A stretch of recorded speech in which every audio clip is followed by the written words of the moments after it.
चार्टवर अशा ग्रीन आणि red candles बघून तुम्हालाही वाटतं ना की स्टॉक मार्केट खूप अवघड आहे, माझ्याकडनं नाही होणार, मला नाही जमणार. But don't worry, T G levels आहे ना, आम्ही घेऊन येतो आहे technical analysis series in Marathi for beginners, ज्यामध्ये तुम्हाला टेक्निकल ॲनालिसिस अगदी बेसिक्सपासून शिकवणार आहोत. टेक्निकल ॲनालिसिस काही जादू नाही आहे, यामध्ये फक्त कोणत्याही स्टॉकच्या प्राईजनी पास्टमध्ये कसं परफॉर्म केलं आहे आणि त्यानुसार त्याची फ्युचरची प्राईस कशी चेंज होऊ शकते याची प्रोबॅबिलिटी बघणं म्हणजेच टेक्निकल ॲनालिसिस. कंपनीची बॅलन्स शीट, कंपनीचं प्रॉफिट किंवा बिझनेस मॉडेल हे बघणं म्हणजे fundamental analysis. But technical analysis आपण करताना, जेव्हा आपण टेक्निकल ॲनालिसिस करतो तेव्हा कोणत्याही कंपनीचं प्रॉफिट किंवा लॉस आपण बघत नाही. आपण फक्त 3 गोष्टी बघतो: चार्ट, प्राईस आणि व्हॉल्यूम.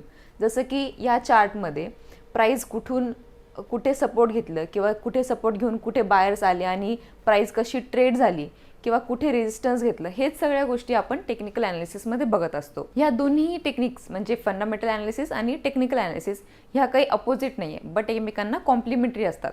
आता फंडामेंटल ॲनालिसिस तुम्हाला सांगतं की कोणता स्टॉक घ्यायचा आहे, बट टेक्निकल ॲनालिसिस सांगतं की तुम्ही तो स्टॉक कधी घ्यायला पाहिजे, तो पॉईंट कुठे आहे हे आपल्याला टेक्निकल ॲनालिसिस थ्रू कळतं. समजा एक कंपनी जिचा चांगला प्रॉफिट चालू आहे फ्रॉम लास्ट 5 इयर्स आणि कंपनीची मॅनेजमेंटसुद्धा चांगली आहे, चांगलं बिझनेस चालू आहे त्यांचा, आणि तुम्ही तो स्टॉक बाय केला आणि अशा पॉईंटला बाय केलेला आहे की जेव्हा ती प्राईस ऑलरेडी हाय टच केलं आहे. त्या प्राईसला जर तुम्ही बाय केला तर प्रोबॅबिलिटी 2 असतात. एक तर तो जो स्टॉक आहे तो साईडवेज चालू शकतो किंवा तिथून पडूही शकतो, वरती जाण्याचे चान्सेस थोडे कमी असतात. या ठिकाणी रोल येतो टेक्निकल ॲनालिसिसचा. जर तुम्ही टेक्निकल ॲनालिसिससुद्धा केलं असतं फंडामेंटल ॲनालिसिससोबत, तर तुम्हाला एक परफेक्ट पॉईंट मिळाला असता की तो स्टॉक जो घ्यायचा होता तो कोणत्या पॉईंटला आपण घ्यायला पाहिजे होता. आता आपण ऑलरेडी टॉपला घेतला आहे, तर तिथे टेक्निकल ॲनालिसिस आपण केलं असतं तर आपण मे बी तो स्टॉक खाली असल्यावर घेतला असता आणि आपला एक चांगला प्रॉफिट आपल्याला गेन करता आला असता. टेक्निकल ॲनालिसिस मेनली 3 रूल्सवर डिपेंडंट आहे. पहिला रूल म्हणजे प्राईस रिफ्लेक्ट्स एव्हरीथिंग. आता इथे कोणती प्राईज आहे, या प्राईजवर काय होऊ शकतं हे पूर्ण चार्टवर आपल्याला दिसून येतं. जस्ट बिकॉज ऑफ प्राईस आपण हे कॅल्क्युलेट करू शकतो की इथे बायर्स येणार की सेलर्स येणार. बायर्स आले तर आपण तिथे एंट्री घेऊन आपलं प्रॉफिट बुक करू शकतो थोड्या वेळानंतर, किंवा जर सेलिंग होणार असेल किंवा जे सेल करणारे किंवा प्रॉफिट बुक करणारे लोक जर इथे एंटर करणार असतील तर आपणही इथून शॉर्टची पोझिशन घेऊन आपला जो सेलची पोझिशन आहे त्यामध्ये पण प्रॉफिट बुक करू शकतो. आता हा झाला पहिला रूल. दुसरा रूल काय आहे की जी प्राईस चेंज होते कोणत्याही स्टॉकची ती रँडमली होत नाही, ती ट्रेडमुळे चेंज होते.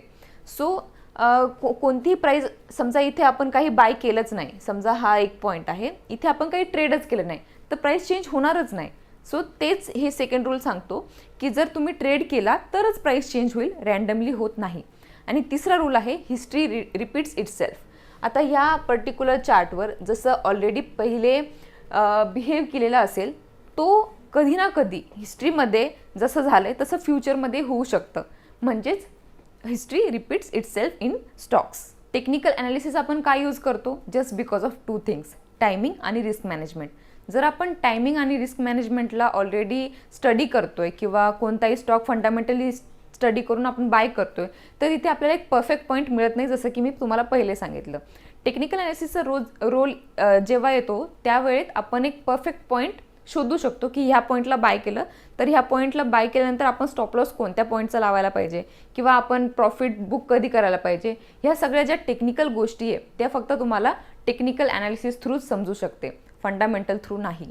आणि आता मेन पॉईंट, बिगिनर्स काय करतात, स्टार्टिंगला नवीन शिकत असतात आणि त्यांच्यामध्ये जास्त एक्साइटमेंट असते ट्रेड घेण्याची, आणि ट्रेड करताना ते 2 चुका मेनली करतात.